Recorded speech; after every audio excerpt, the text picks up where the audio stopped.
नमस्कार, मैं वेद प्रकाश हूं और भाई साहब पॉडकास्ट में आपका स्वागत है। आज हम एक स्टूडेंट से मिलने जा रहे हैं और उनका नाम है सुब्रा चंदपुरिया। आप एम्ब्रे रिडल यूनिवर्सिटी जो यूनाइटेड स्टेट्स के एरिजोना स्टेट्स में है, आप वहां पढ़ती हैं और इस यूनिवर्सिटी की विशेषज्ञता यह है कि ये एरोनॉटिक्स के लिए स्पेशली यूनिवर्सिटी है। और जैसे एरोनॉटिक्स की बात आती है, स्पेस की बात आती है, तो हर भारतीय के दिमाग में कल्पना चावला की बात आती है। आज से ठीक 20 साल पहले 1 फरवरी को हम सभी भारतीय जब पूरा ध्यान लगा के देख रहे थे कि कब लैंड करती हैं कल्पना चावला, लेकिन उसके पहले दुर्घटना हुई थी। लेकिन इसके बाद भी कल्पना चावला ने अपने नाम को और हम भारतीयों को हमेशा के लिए गर्व से भर दिया। तो आइए हम बात करते हैं सुब्रा जी से, जो एरोनॉटिक्स का कोर्स कर रही हैं यूनाइटेड स्टेट्स में। सबसे पहले तो आप अपनी जर्नी बताएं कि आपने कहाँ से पढ़ाई की और वहाँ कैसे पहुंचे। जी, मैंने अपना 1 to 12 क्राइस्टचर्च गर्ल्स स्कूल में किया, जबलपुर में। एंड उसके बाद मुझे स्पेस स्टडीज़ करने का शौक़ था। मैं साइंस और फिज़िक्स मैथ में बहुत इंटरेस्टेड रहती थी। एंड स्पेस से मेरा हमेशा से फैसिनेशन रहा है, एक्सप्लोर करने का कि वहाँ पे क्या होता है, कैसे होता है। साइंस से बहुत लगाव रहा है, तो मैंने सोचा कि मैं इसी फील्ड में आगे बढ़ूँ। तो फिर मैंने सोचा कि कुछ अप्लाइड करना चाहिए इस फील्ड में, तो एरोस्पेस इंजीनियरिंग क्यों ना करें instead of just a theoretical science subject. तो एरोस्पेस में सुना था कि यूएस का बहुत नाम है। Obviously US were the first people on the moon and they are very advanced in the field. तो मैंने सोचा कि कुछ यूएस की यूनिवर्सिटीज़ में अप्लाई करते हैं। एंड तो फिर मैंने यूएस के लिए एक एग्ज़ाम दिया, उसको एसएटी कहते हैं। जैसे अपने यहाँ आईआईटी जेईई का एग्ज़ाम होता है कॉलेज में जाने के लिए, बीटेक करने के लिए, वहाँ पे एसएटी होता है। तो मैंने वो दिया। उसमें फिर उससे मुझे कुछ यूनिवर्सिटीज़ मिली। उसमें से एक एम्ब्रे रिडल थी जिसने मुझे एक्सेप्ट किया और स्कॉलरशिप भी दी, वुमेन ऑफ एक्सीलेंस स्कॉलरशिप, आने के लिए उनके पास।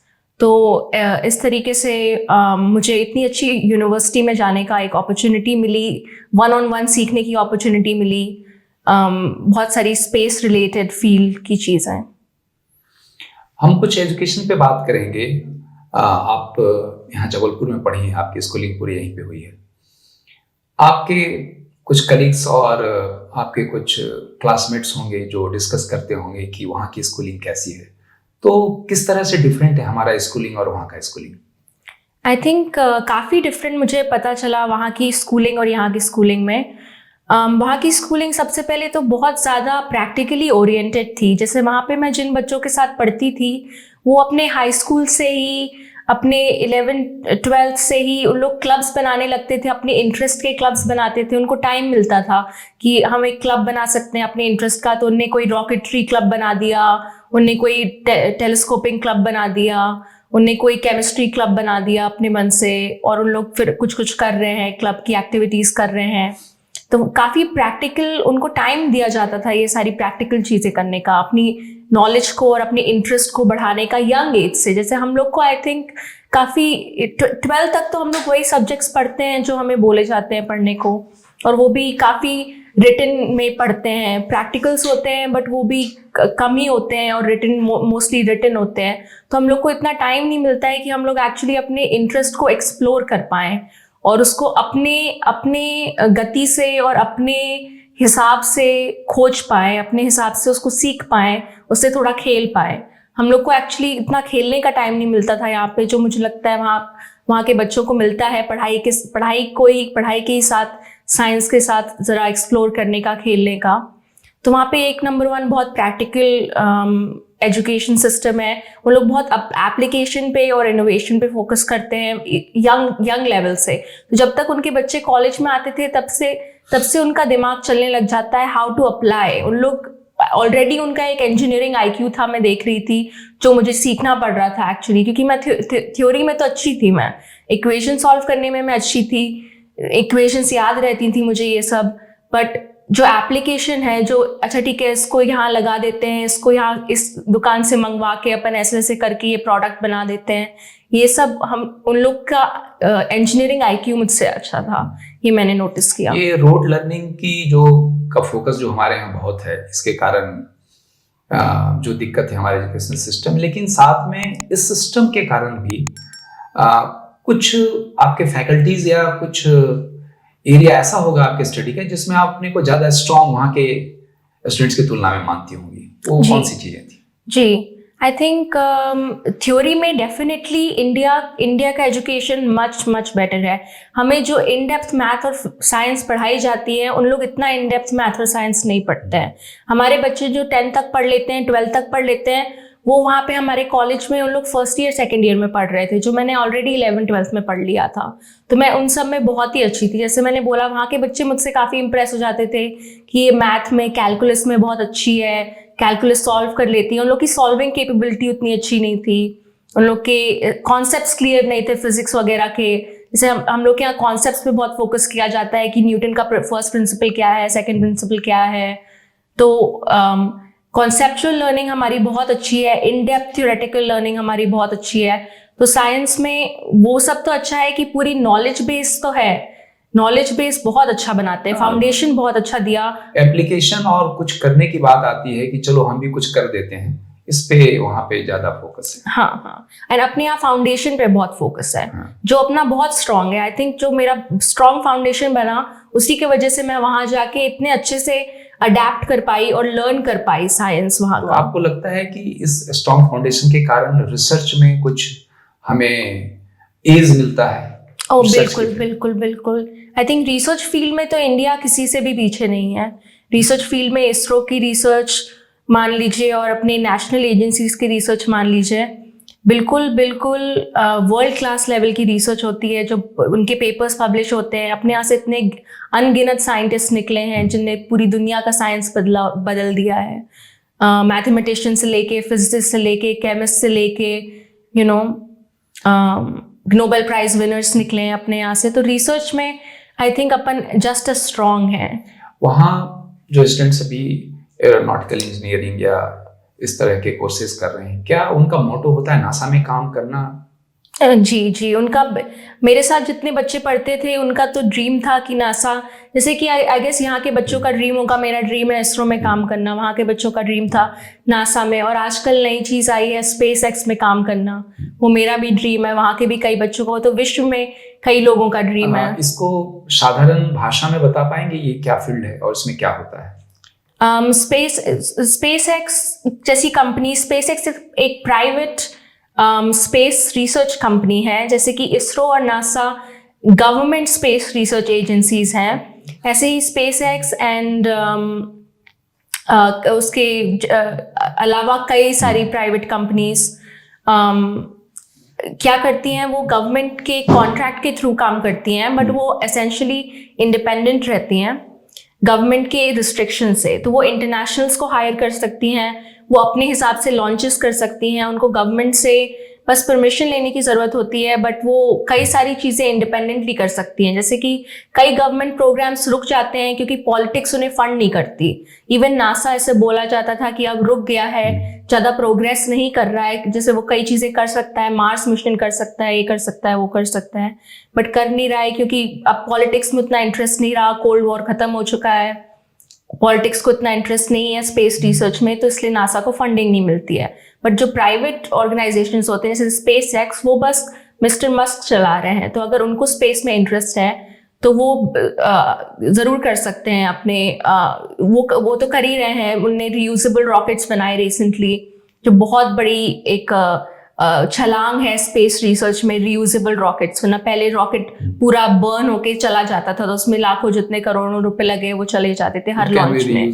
Now it can be reused and it lands itself on the podium. Now इसको कुछ इंस्ट्रक्शन देने की जरूरत नहीं होती है, does it everything on its own, comes back and lands.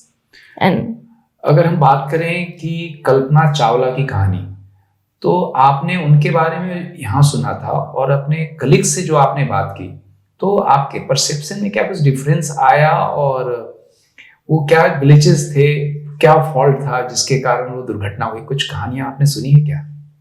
जी, कल्पना चावला के बारे में मैं सबसे पहले तो बोलना चाहूँगी कि वो मेरी बहुत बड़ी इंस्पिरेशन है, और ऐसे कई लोगों की, कई छात्रों की इंस्पिरेशन है पूरे इंडिया में और पूरी दुनिया में, कि उनने अपने स्पेस के इंटरेस्ट के लिए उनने इतनी पढ़ाई की, इतने दूर गई, फर्स्ट फीमेल इंडियन एस्ट्रोनॉट बनी, first female Indian astronaut in space, 2 उनकी फ्लाइट्स रहीं और दूसरी दुखद फ्लाइट में उनकी दुर्घटना हुई। तो आई थिंक लोग सबसे पहले तो बहुत इंस्पिरेशन लेते थे उनसे, स्पेशली जो इंडियन बच्चे थे। मेरे साथ एक लड़की भी थी बैंगलोर से, हम दोनों काफ़ी बातें करते थे उनके बारे में कि वो तुम्हारी भी इंस्पिरेशन है क्या? हाँ, वो मेरी भी इंस्पिरेशन है। क्योंकि पहले जब कोई इंसान कोई चीज़ कर लेता है तो ऑब्वियसली अपन को लगता है कि देखो अपन भी कर सकते हैं।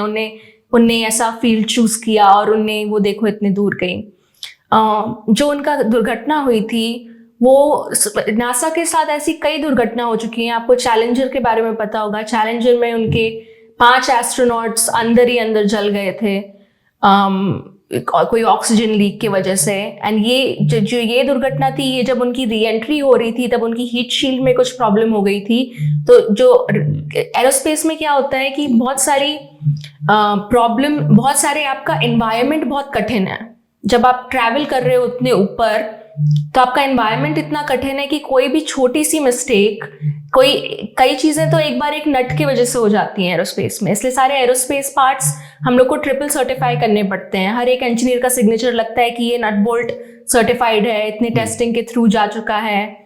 और जब लोग लगाते हैं सबके सिग्नेचर लगते हैं, जो लगा रहा है उसको तक के सिग्नेचर लगते हैं, ताकि अगर बाद में कोई प्रॉब्लम हो तो पूरी उन लोग की ट्रेसिंग चलती है कि कहाँ से क्या गड़बड़ हुआ, कहाँ से क्या गड़बड़ हुआ। तो इसमें उनका हीट शील्ड खराब हो गई थी और उनका बर्न अप हो गया था आते वक्त, क्योंकि एटमॉस्फेयर बहुत गर्म हो जाता था, इतना ऑक्सीजन था कि वो आग लग जाती है। तो पूरा जो स्पेस क्राफ्ट है, कूलिंग सिस्टम हो सकता है उसमें काम नहीं कर पा रहा। हाँ। तो ऐसे एक्सीडेंट्स, क्योंकि वही तो बात है कि ये सब डेंजरस चीजें हैं, तभी तो नासा सबसे पहले सिर्फ अपन मिलिट्री वाले लोगों को भेजते थे। इवन इंडिया ने सबसे पहले राकेश शर्मा को भेजा था, वो मिलिट्री में थे। तो इसलिए अभी भी सिविलियन फ्लाइट्स बहुत कम, आई थिंक सिविलियन फ्लाइट्स बहुत ही कम हुई हैं, नासा की तरफ से हुई हैं। 1-2 सिविलियंस को भेजा है उन्होंने, बट क्योंकि ये बहुत रिस्की काम है और ऐसे दुर्घटना जब एस्ट्रोनॉट्स जाते हैं तब उनको पूरा ट्रेन किया जाता है सालों सालों तक। उन्हें तो अपनी पूरी लाइफ ही इस चीज़ को दे दी है कि हम ये रिस्क एक्सेप्ट करते हैं कि ये रिस्क है। तो दुर्घटना कुछ भी हो सकती थी और कई हुई हैं नासा के साथ। डिस्पाइट और इन दुर्घटनाओं के बाद भी क्या स्पेस वॉक और स्पेस ट्रैवल फैसिनेटिंग है स्टूडेंट्स के बीच? हाँ, बिल्कुल। कई बच्चे चाहते थे खुद एस्ट्रोनॉट बनना, कई बच्चे चाहते थे कि हम एस्ट्रोनॉट्स को असिस्ट करें इंजीनियर बन के ऑन ग्राउंड। कई बच्चे चाहते थे कि हम एस्ट्रोनॉट्स को दूसरे तरीके से असिस्ट करें, जैसे कि उनका सूट बनाएं, कि उनके लिए कुछ इनोवेटिव गैजेट बनाएं जो वो हेल्प ले सकें स्पेस वॉक के लिए। तो ये सब हम लोग का फ्रंटियर वही है, तो हम लोग चाहते हैं कि फ्रंटियर में ही काम करें और फ्रंटियर को ही पुश करें। तो ऑफकोर्स यूथ में, बच्चों में जो ये पढ़ रहे हैं, जो ऐसी यूनिवर्सिटी जा रहे हैं जो स्पेशलाइज्ड है इस चीज़ के लिए, जिससे फॉर्मर एस्ट्रोनॉट्स निकले हैं, जिससे पायलट्स निकलते हैं, जिससे एरोस्पेस इंजीनियर्स निकलते हैं, नासा के लोग निकलते हैं, तो उनकी मेंटालिटी तो यही है कि हम कैसे बेटर करें, कैसे फ्रंटियर को और आगे बढ़ाएं। तो वो इतना रिस्क लेते हैं, बट इतना डरते नहीं है रिस्क से। अगर यूनिवर्सिटीज़ की बात करें तो हमारे देश के यूनिवर्सिटीज़ वर्ल्ड रैंकिंग में नहीं आ पाते हैं, जो टॉप के रैंकिंग में है। उन यूनिवर्सिटीज़ में स्टडीज़ को लेके या रिसर्च को लेके क्या प्रैक्टिसेज है जिसके कारण उनकी रैंकिंग ऊपर है? जी, सबसे पहले तो ये सवाल मुझे भी आया था जब मैं अपना कॉलेज ढूंढना चाह रही थी 12th के बाद। तो ये सवाल मुझे भी आया था कि यहाँ की यूनिवर्सिटीज़, यहाँ की IIT स्पेशली ऐसा क्यों नहीं है रैंकिंग में। तो मेरे को पता चला कि उन लोग का जो क्राइटेरिया होता है, जिस हिसाब से वो जज करते हैं, वो क्राइटेरिया को मैंने पढ़ा था और उसमें लिखा था कि उन लोग मोर प्रैक्टिकल बेस्ड लर्निंग को मोर वेट देते हैं, ग्रेविटी देते हैं। जैसे कि वहाँ की लैब्स बड़ी बड़ी होती हैं, वहाँ पे हर सब्जेक्ट की लैब्स हैं, हर सब्जेक्ट की मशीन्स रखी रहती हैं, और मोर प्रैक्टिकल बेस्ड लर्निंग होती है, like more application based learning होती है। जैसे कि हमारे इन क्लास लेक्चर्स सिर्फ 1 घंटे के हुआ करते थे। यहाँ पे आप किसी कॉलेज स्टूडेंट को बोलोगे कि 1 घंटे का लेक्चर, तो बोलेंगे कि कैसे हो गया, हमारे तो 3-4 घंटे के एक सब्जेक्ट के लेक्चर होते हैं। बट वहाँ पे बस एक सब्जेक्ट का 1 घंटे का लेक्चर होता था, जिसमें उन लोग संक्षेप में समझाते थे और फिर उसी की बहुत जल्दी, जैसे यहाँ पे एग्जाम्स होते हैं 3 महीने में एक बार, 6 महीने में एक बार, वहाँ पे 15-15 दिन में उन लोग एक एग्जाम ले लेते थे। हम लोग को जल्दी जल्दी पढ़ना होता था। एग्जाम का लोड नहीं होता है एक साथ की। हाँ, एक साथ पढ़ने का ज्यादा लोड नहीं होता है और उसी वक्त पढ़ते जाते हैं। हर 15 दिन की साइकिल में आप पढ़ते जा रहे हो। इसके अलावा कुछ रिसर्च पेपर वगैरह भी लिखने की बात है और रिसर्च पे ज्यादा फोकस है। जी बिल्कुल, रिसर्च में इतना फोकस है कि एज अ कॉलेज स्टूडेंट आपको अपॉर्चुनिटी मिलती है। मुझे खुद अपॉर्चुनिटी मिली थी रिसर्च पेपर लिखने की 2 बार। मैंने ग्रांट के लिए अप्लाई किया था। वहाँ पे हमारे कॉलेज में एक अंडर ग्रेजुएट रिसर्च इंस्टीट्यूट नाम से उनका डिपार्टमेंट है, जिसको आप अपना प्रपोजल, प्रॉपर रिसर्च प्रपोजल लिख के अपने प्रोफेसर्स के साथ, ही कौन प्रोफेसर्स के साथ आप करना चाहेंगे, आपको क्या इक्विपमेंट लगेगा, आपका क्या रिजल्ट आएगा, आपको उससे साइंस को क्या फ़ायदा हो रहा है, ये सब लिख के अगर आप अपने प्रपोजल दें तो वो आपको फंड्स देते हैं। और मेरा खुद 2 बार फंड सैंक्शन हुआ है रिसर्च के लिए। तो इतने यंग एज से, मतलब age a second year college student मुझे रिसर्च करने का मौका मिला, वो भी डॉक्टर्स, प्रोफेसर्स के साथ जो अपने अपने फील्ड में PhDs हैं। तो इतना ज़्यादा फोकस और अपॉर्चुनिटी है रिसर्च की वहाँ पे कि उन लोग ये नहीं सोचते कि आप छोटे सेकेंड ईयर के बच्चे हो तो आप क्या रिसर्च करोगे। आप अभी स्टेट्स में हैं, स्टेट्स यानी अमेरिका, यूनाइटेड स्टेट का है, ये कितना फैसिनेट करता है। यहाँ के लोग जाते हैं तो लगता है कि वहाँ बस जाएं, वो बहुत अच्छा है। हम कंपेयर करते हैं अपने देश से, तो किस तरह से आप अपने देश को और यहाँ की अपॉर्चुनिटीज को देखते हैं, खास करके रिसर्च और साइंस के फील्ड में, एरोनॉटिक्स के फील्ड में? आई थिंक एरोनॉटिक्स के फील्ड में डेफिनेटली ऐसा नहीं है कि यूएस में कुछ ज़्यादा अपॉर्चुनिटीज़ हैं या ज़्यादा अच्छी अपॉर्चुनिटीज़ हैं। इंडिया में भी उतनी ही, साइंस के फील्ड में तो इंडिया उतना ही एडवांस है और उतनी ही अपॉर्चुनिटीज़ हैं।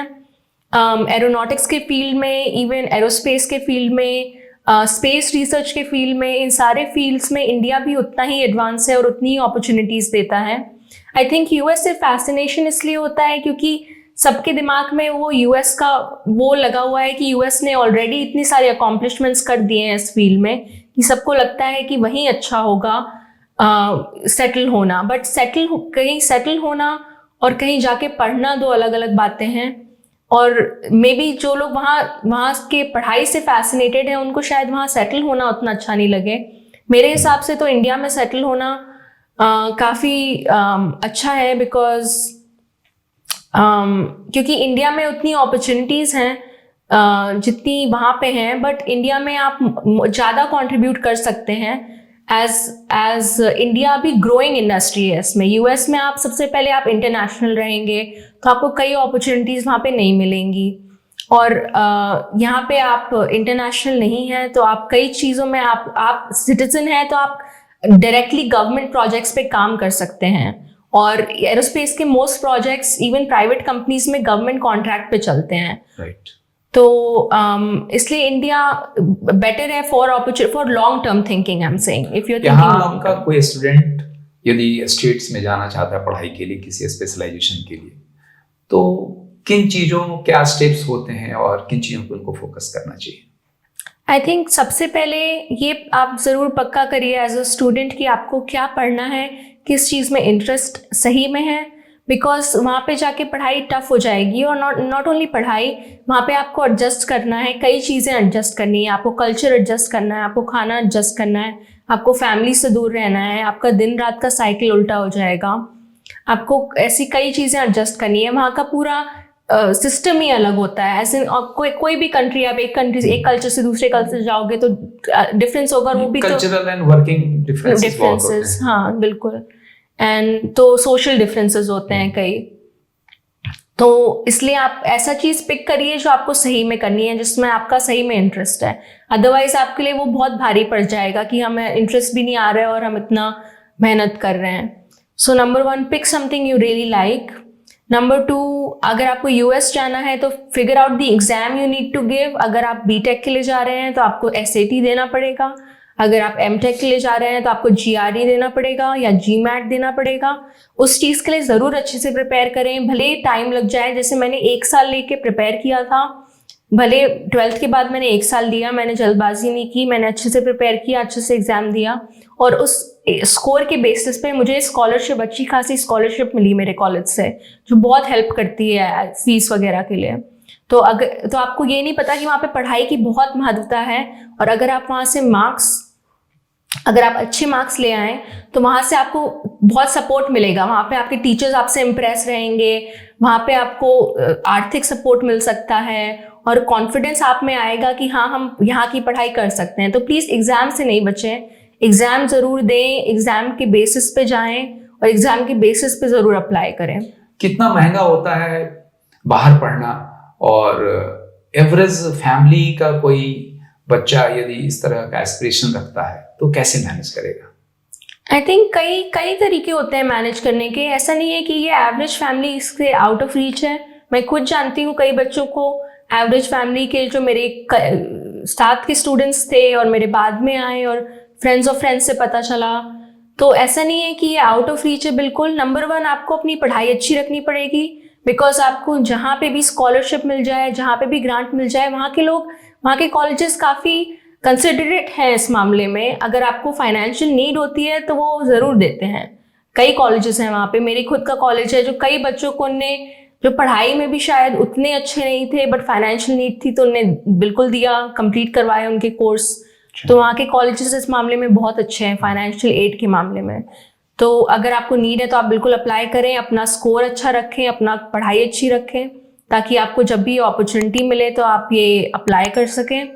और लोन्स होते हैं, पर्सनल लोन्स होते हैं जो आप लोग ले सकते हैं फैमिली के थ्रू, जो आपको हेल्प करेगा। एंड आप अगर एक प्लान बना लेंगे कि हमारी डिग्री के बाद इस जॉब में इतना रिटर्न मिलने वाला है, तो फिर वो लोन लेना भी आसान हो जाता है कि ठीक है, इस 5 साल हम लोन लेंगे बट उसके बाद ये जॉब में हमें इतना रिटर्न मिलेगा, तो मैं उस रिटर्न से चुका सकता हूँ। 1-2 प्रश्न एक्सपीरियंस को लेके।